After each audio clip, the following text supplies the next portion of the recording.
D'accord, c'est la soirée de la tolérance, faut accepter tout le monde, mais enfin on peut aussi être bien chez soi. Hein. Moi par exemple j'achète Apple, voilà, je suis très fan d'Apple.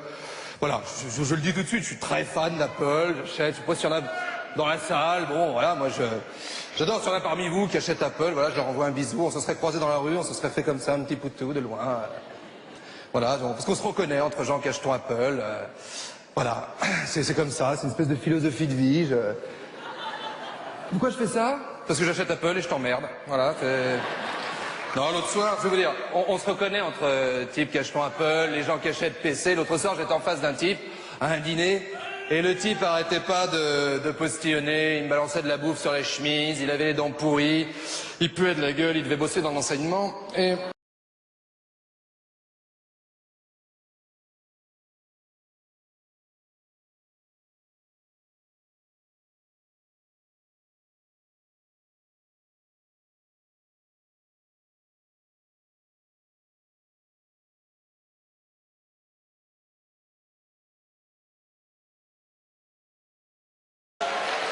Je lui dis, toi tu baises en chaussettes? Il me dit oui, je lui dis donc t'es sur PC, tu vois, comme ça je savais...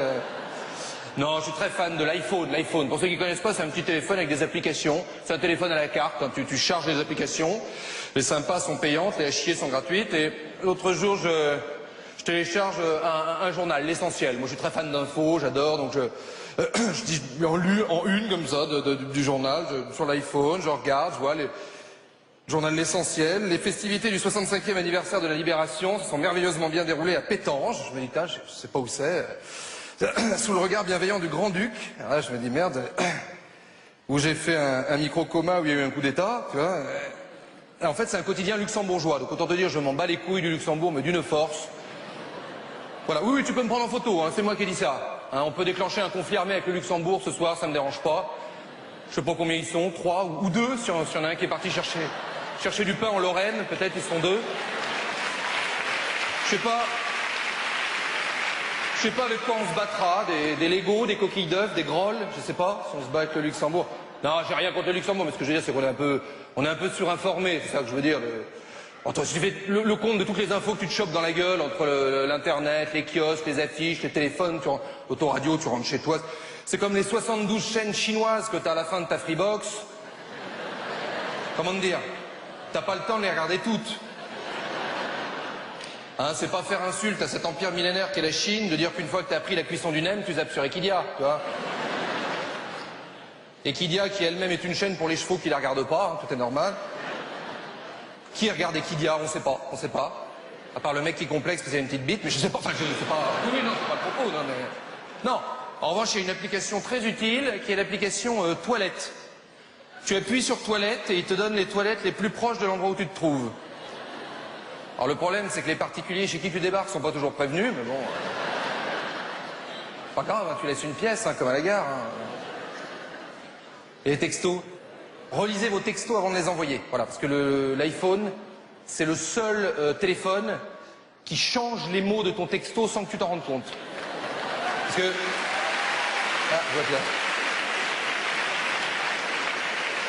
Bah, tu veux envoyer un texto à un pote, comment dire, il va le corriger parce qu'il connaît mieux que toi tes rapports avec ton pote. Il sait mieux. Avant de faire la fin de la phrase, il prend le curseur et il efface tout, il met ses mots à lui. Par exemple, moi j'ai voulu envoyer un texto, mon pote Steph, il me dit, tiens Jérôme, qu'est-ce que t'as fait ce week-end?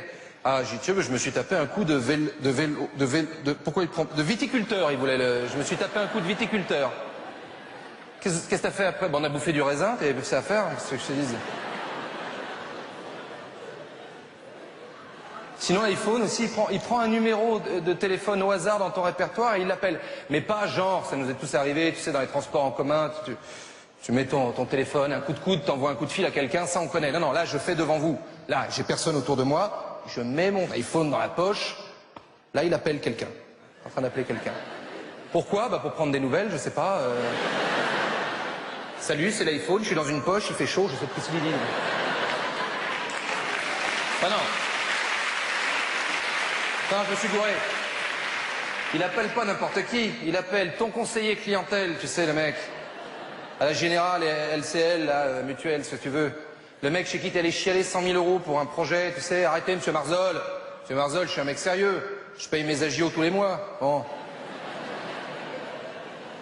Je veux 100 000 € pour un projet de vie. Voilà. 100 000 €. C'est quoi? C'est le contrat? Très bien. Je dois en rembourser combien? 380 000. Pas de souci. J'adore la sodomie. Pas de souci. Eh ben...